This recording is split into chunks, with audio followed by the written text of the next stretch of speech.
Let's see this question.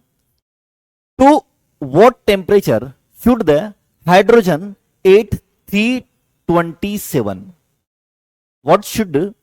To what temperature should the hydrogen at 327 degree be cooled at the constant pressure? Cooled at the constant pressure. ठीक है, so that the root mean square velocity of its molecule becomes half of previous value. मतलब root mean square velocity जो है पहले वाली से आधी हो जाए तो टेम्परेचर पूछा गया है, देख लेते हैं। तो कंसेप्ट क्या लगेगा, root mean square, RMS speed का, आरएमएस स्पीड, ठीक है, आरएमएस स्पीड का लगेगा। अब इसने बोला गया है वो टेम्परेचर शुड द हाइड्रोजन, है ना, इतना दे रखा है, तो हम आरएमएस स्पीड का लगा देंगे यहां पर। तो आरएमएस स्पीड क्या हो जाएगी, आरएमएस स्पीड हो जाएगी V RMS is equal to V RMS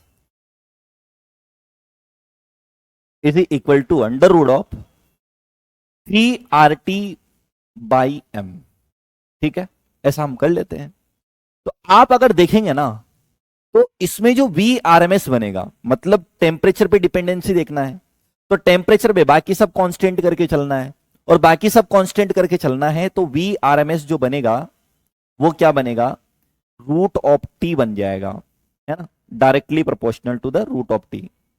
तो ये हो जाएगा directly proportional to root of T. तो टी जो होगा वो directly proportional to the V R M S का स्क्वायर। ठीक है, तो ये हम बोल देंगे कि वी आर एम एस, और वी आर एम एस कितना बना हमारा, ये बन जाएगा under root of 3RT by M. Okay, चलो देखते हैं।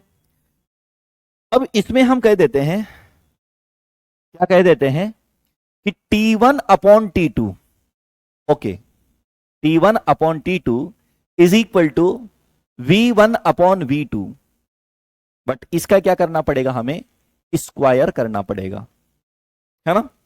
V मतलब क्या हो जाएगा, आरएमएस स्पीड, ध्यान रखना है इसको।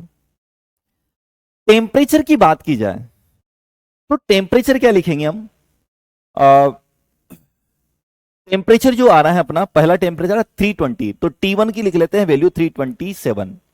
T1 आ रहा है 327 डिग्री सेंटीग्रेड, और जब डिग्री सेंटीग्रेड है तो इसको पहले तो अपने को करना पड़ेगा केल्विन में, तो 2 इसको बोल दूंगा 73 से ऐड कर देंगे, है ना। तो T1 की वैल्यू हो जाएगी अपनी 600 केल्विन। ओके, हमें T2 बताना है, तो T2 भी आपका केल्विन में ही आएगा, चेक करते हैं। तो कितना बनेगा यहां से चेक करते हैं, तो ये बन जाएगा 600, और ये हो गया T2 इज इक्वल टू, ये कितना आ रहा है, तो ये हो जाएगा अपना V1 जो ले लिया मैंने, V ले लिया, और V2 ले लिया इसका आधा, यही बोल रहा है। ठीक है, so that the root mean square velocity of the molecules becomes half of its previous value. What temperature should the hydrogen at 20 degrees be cooled at the constant pressure so that the root mean square velocity of the molecules becomes half of the previous value? ठीक है, कर लिया अपन ने ऐसा।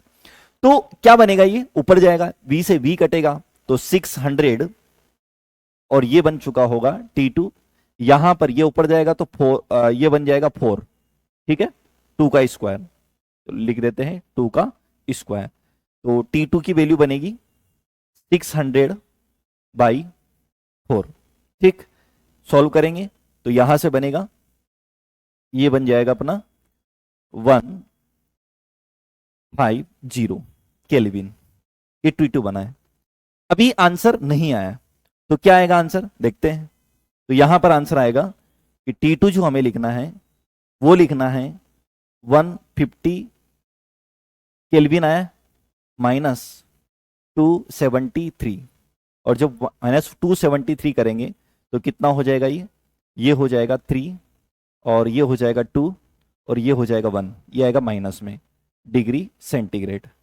तो ये answer अपना आने वाला है। T2 की वैल्यू होगी 123 degree centigrade, 123 degree centigrade minus में, तो आंसर हो जाएगा फर्स्ट।